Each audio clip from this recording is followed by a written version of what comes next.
Aujourd'hui, on va parler de tactique Black Hat pour le SEO local.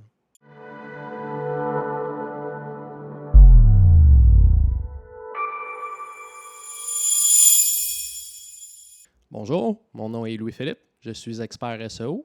J'ai aidé des centaines d'entreprises à améliorer leur visibilité en ligne. J'ai des centaines d'heures de formation en SEO local et SEO global. Je vais ajouter mon lien dans la description, mon lien LinkedIn. Et aujourd'hui, on va voir des tactiques Black Hat pour le SEO local. C'est quoi des tactiques Black Hat? En fait, c'est des tactiques dites illégales par les moteurs de recherche comme Google qui ont pour but d'aller chercher un positionnement d'une manière déloyale avec des tactiques illégales. Donc, pourquoi ça s'appelle Black Hat? C'est en référence au vieux film western où le méchant portait un chapeau noir et les gentils portaient un chapeau blanc. Donc, dans cette vidéo, on va aborder les tactiques Black Hat. Avis important, on discute des tactiques SEO Black Hat, mais on ne recommande aucunement l'implémentation dans vos stratégies marketing. C'est dans un but éducationnel seulement. Donc, sans plus tarder, je vous présente les tactiques Black Hat. On va y aller en ordre des petites tricheries communes aux vraies tactiques Black Hat. Donc, la première stratégie qui est vraiment commune, qu'on voit très souvent, c'est d'ajouter le nom de votre service avec vos mots-clés dans votre nom de Google My Business quand ce n'est pas votre nom d'entreprise légale. Exemple commun, vous êtes avocat en droit des affaires, votre cabinet d'avocat s'appelle Pierre Tremblay Avocat. Sur votre fiche Google My Business, vous mettez Pierre Tremblay Avocat en droit des affaires. Donc, si ce n'est pas le nom au registre des entreprises, c'est malheureusement une tactique Black Hat vue par Google. C'est une petite tricherie, il n'y a pas beaucoup de conséquences. Au pire, le nom va changer, mais ça reste une pratique illégale. Donc, la solution, c'est soit changer le nom ou soit ajouter un nom au REQ pour que ça soit légal. Une autre tactique qui a été longuement reconnue comme une zone grise, mais qui est maintenant officiellement une tactique Black Hat, c'est le filtrage des avis. Comment ça fonctionne? C'est que vous envoyez une demande d'avis à un client et selon sa réponse, si la réponse est négative, ça envoie à une destination et si la réponse est positive, ça envoie pour l'avis Google. Donc, les 4 étoiles, 5 étoiles et plus, ça affiche sur Google, mais les avis négatifs, 1, 2, 3 étoiles, ça envoie à une autre destination pour que vous puissiez répondre directement aux plaintes du client. Donc, cette pratique-là, c'est rendu Black Hat officiellement. Donc, il faut éviter d'implémenter ça dans votre stratégie de demande d'avis. Encore du côté des avis, une stratégie qui est vraiment commune, qui ne nécessite aucune technologie, aucun logiciel, c'est l'inscription à des groupes ou des forums de discussion et c'est l'échange d'avis positifs. Donc, comment ça fonctionne? C'est que les gens discutent en ligne et offrent d'échanger des avis positifs contre des avis positifs. Donc, sans même avoir visité l'entreprise, vous voyez une entreprise qui accepte de faire un échange d'avis. Donc, OK, je vais mettre un avis 5 étoiles à votre entreprise et en échange, vous donnez un avis 5 étoiles à notre entreprise. Ça a l'air gagnant-gagnant, mais souvent, ces groupes-là peuvent être identifiés par Google ou si le positionnement de la personne qui fait l'avis, s'il n'est pas dans la même ville ou n'a jamais visité.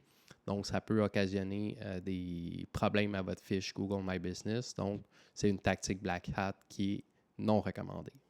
Une autre tactique d'obtention d'avis positifs qui est quand même brillante, c'est quand les entreprises font affaire avec un service de livraison.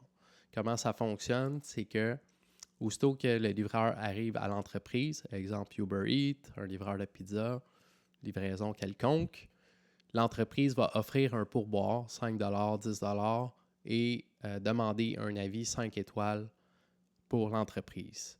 Donc, ce qui fait que c'est brillant, c'est que c'est très difficile à l'algorithme de déterminer que c'est une tricherie parce que le GPS du livreur est vraiment à l'entreprise.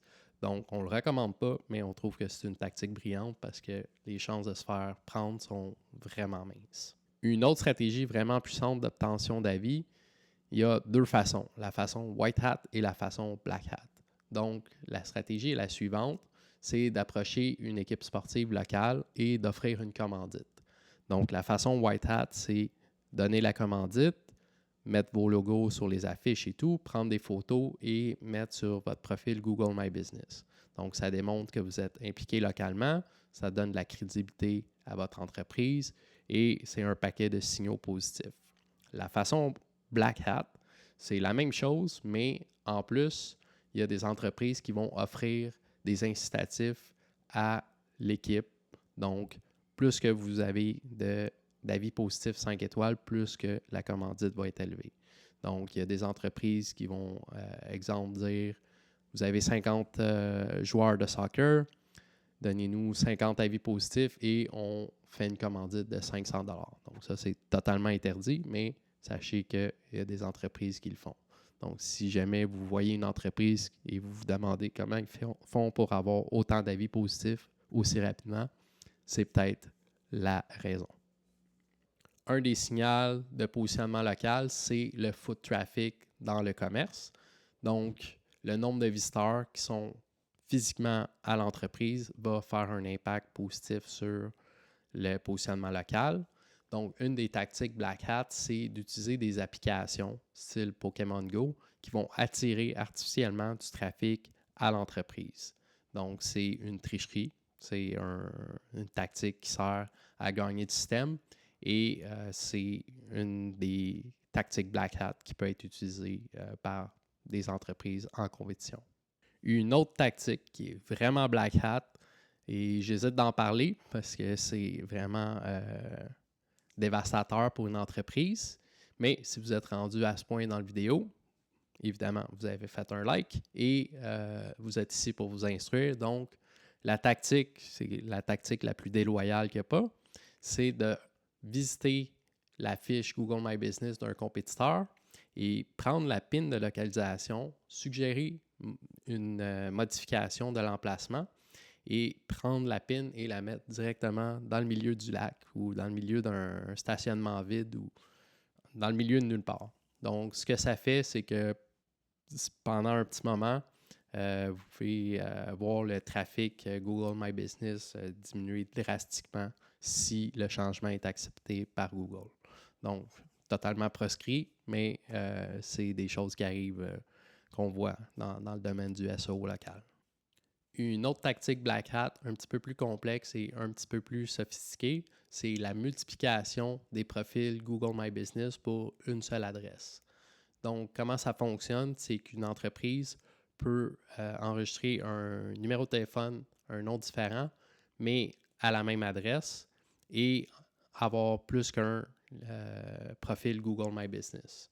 Un exemple que j'ai trouvé, je suis aucunement associé avec eux, j'ai aucune idée qui a fait, si c'est une agence, si c'est eux, c'est un compétiteur, mais l'exemple est Desroches-Mongeon Avocat Inc. Donc, à la même adresse, il y avait une fiche Google My Business, ici, qui était 1888 mètres. Donc, un numéro de téléphone différent, un site web différent et une fiche différente qui amenait probablement des leads soit à Desroches, Mongeon, Desroches, Avocat ou un compétiteur. Je ne sais pas qui était derrière cette fiche, mais maintenant, elle a été enlevée par Google. Donc, c'est beaucoup d'efforts pour un site web, pour faire un site web différent, un nom de domaine différent, un numéro de téléphone différent, aller chercher des avis et tout ça pour se le faire enlever par Google. Mais pendant un certain temps, cette fiche-là a certainement généré des leads pour la personne qui était derrière la fiche. La dernière tactique, qui est une tactique totalement Black Hat, c'est la création d'une fiche fantôme. Comment ça fonctionne? C'est qu'une entreprise qui vise un territoire dont ils ne sont pas présents physiquement peuvent créer une fiche Google My Business en trouvant un bureau coworking qui est dans la localisation qu'ils visent. Donc, comment ça fonctionne? Ils vont identifier un coworking, prennent l'adresse en note et de leur côté, vont créer une entreprise fictive, donc un site web, un numéro de téléphone avec CallRail ou autre service. Et donc, les éléments importants, c'est le nom, l'adresse et le numéro de téléphone.